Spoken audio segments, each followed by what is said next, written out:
how you envision Ty Jerome's first ever playoff game going? No. I mean, I should have, because he's kind of done it all year. But, he had to, slow down a little with that injury, so. But he's done it all year. I shouldn't be surprised. Donovan obviously had a big scoring night with 30, but what did you think of the other stuff that he did for you guys? Yeah, he was on the floor. He was, I think we turned him over 14 times. I felt like he was a part of it, whether he got steals or not, I don't know. Poking, had a couple strips, rebounded the ball. I mean, he's kind of done that all year, right? Whatever we ask him, besides the scoring, that's been his growth area, right? We remember in Utah, teams used to attack him, and he's not that guy. Complete two-way player. Joe. Reedy. Kenny, Darius got off to a slow start, but how did you feel like he kind of rebounded and from there? Yeah, I thought he was a little more patient. I thought in the first half he was almost going too fast, and they're great at, they crowd their paint, they shrink the court on you. So I thought in the second half he was just more patient, and obviously started hitting his threes. That helps, but little sped up in the first half, but he turned it around. I love how he competed defensively. That's one thing about Darius. Like, I know teams try to pick on him, right? And they bring him into pick and roll, but I thought tonight he was, whether he got on a switch or had to fight Bam in the post, he really guarded tonight. That was a big key for us. Ash. With Donovan, I know he was struggling from three early, but it just seemed like he was getting whatever he wanted inside and driving to the basket. Just what was he doing well there tonight? Yeah, I mean, it's a little bit. Yeah, it was 0 for 5 to start from 3, and I thought he started driving the ball, getting in the paint, playing off 2. Using his strength. But second half, he had two huge threes for us. And it's tough. That's why he's a great player. He can do both. He can, get in the lane, bump you, finish, and then and he's a great shooter. Just a complete player. I mean, along those lines, like the intangibles, like thinking about in the second quarter, he has that little floater where he comes in off the baseline, sprints down, forces a jump ball, like those kind of things. How valuable is that when it's your star player? Yeah, it's your leader too. You lead by example. He doesn't, he's not the guy in the film room saying, he leads by example. Whatever we ask him to do, he'll do. If we ask him to play box and one on somebody, he'll do it. He never shies from, shies away when we ask him to do the dirty work. Chris.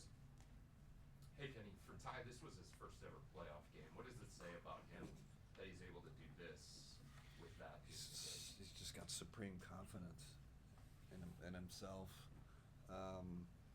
He's got that, and he's got swagger, right? Like and then he's got the IQ, super high IQ.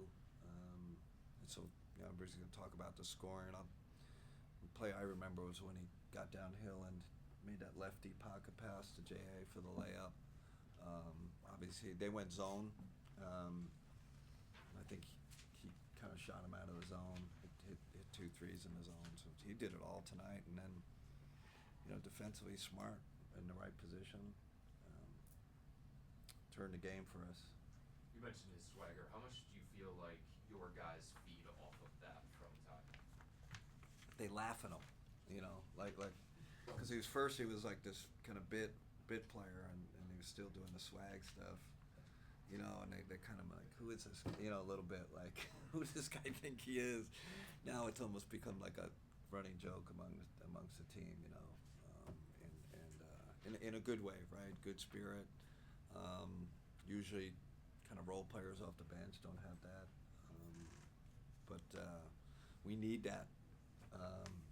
We had that with George. George was kind of our,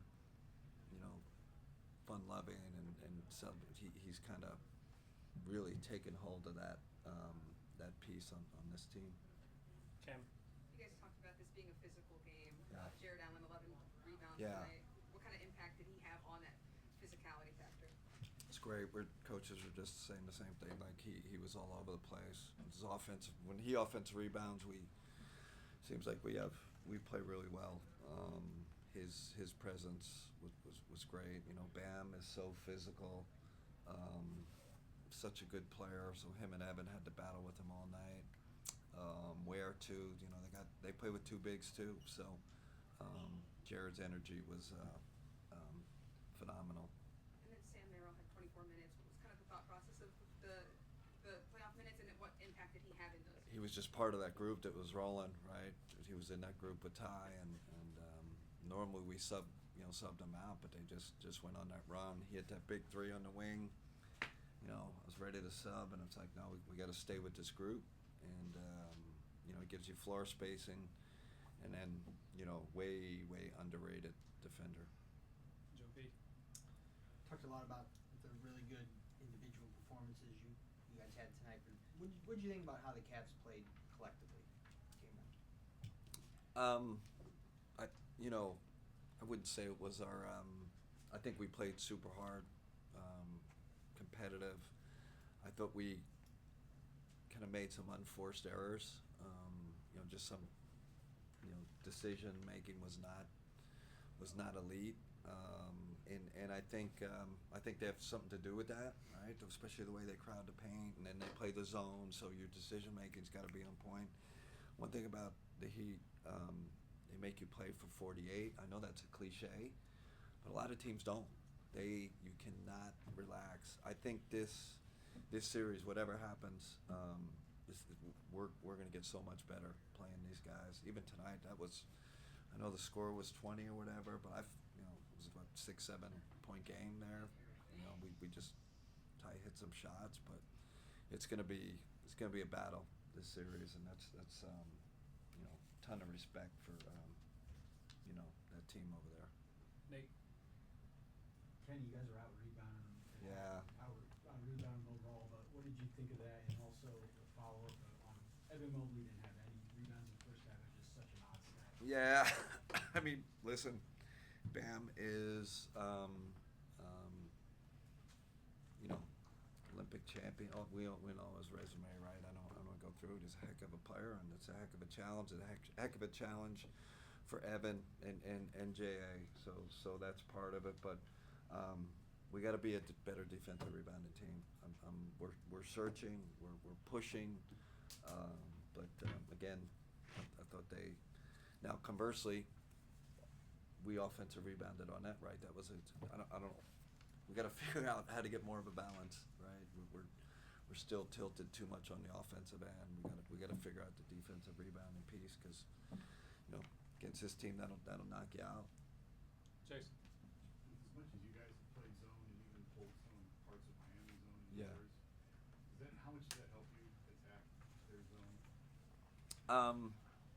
Not really. I think it was more we were prepared for it. We knew, I knew they were going to come in here, maybe a little fatigued. Usually when you're fatigued, you're like, man, we're going to,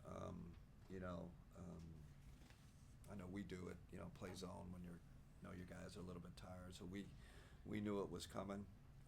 It still gave us some issues, right? Especially early. And you know how it is. You get an open shot against the zone, you miss it. I think we missed 2 in a row to start. They come down, they score. It's like, guys can lose confidence. And again, I think Ty kind of and Sam hit one against his own. But, Spo and those guys, it was great timing when he threw it at us. Luckily, we figured out. But we had time to prepare for it a little bit. Jim. Kenny, I'll stick with the theme you said for Yep. this week. How old did Darius Garland look today? Yeah, he played like a 28-year-old. Yeah, just great leadership. Locked in. Really good with the referees on the bench. Showed. And his defensive disposition was fantastic. 10 out of 10. That's what we need from him. We know teams are going to bring him into the action. Thought he was great tonight. And if he continues this, what does that team going forward? I mean, when he plays like that, you're close to unbeatable, and when he shoots up, he's that important to us. And he's got to defend like he defended tonight. And like I said in the second half, I thought it was really, really good offensively. Ethan. Coach, obviously knowing that Ty was only in this game for so long, but you understand what he's able to bring on the defensive end as well. When teams are able to attack him and you still stuck with a lineup with Darius and Ty, how does that manage and how does that balance out with their offense? Yeah, I mean, that was we talked about it on the bench, right? Because we had a lead and you want to get your best defenders in there, but he was playing so phenomenal. We just had to keep him in. And Ty's bigger than you think. 6'5", 6'6", and he's so smart. Get blown by sometimes, it happens, but he's always in the right spot. Gets steals and big rebounds. So we're not like a frail man. We got to get Ty out. It's just sometimes we have better defenders on the bench. So we're gonna play that game the rest of the playoffs. And you're gonna say, why didn't we play this guy? How come this guy didn't come in? Tonight it was his turn. Next game it'll be somebody else. Knowing that Evan had 0 rebounds in that first half, as Nate mentioned earlier, was there a message to get him to have 7 rebounds in that second half from somebody? No, I mean we just talked about it at halftime. Like that was, we don't try to give him too much noise, right? And that was the thing. We got to rebound better. We got to, Evans. These guys are so coachable. He's so coachable. He understood he had to pick up his physicality. And the assistant coaches are individually in guys' ears, as they come out. So we have our team message, but I'm sure they hit him on it and better job in the second half. Okay, that's gonna wrap the coach. All right, thanks everybody.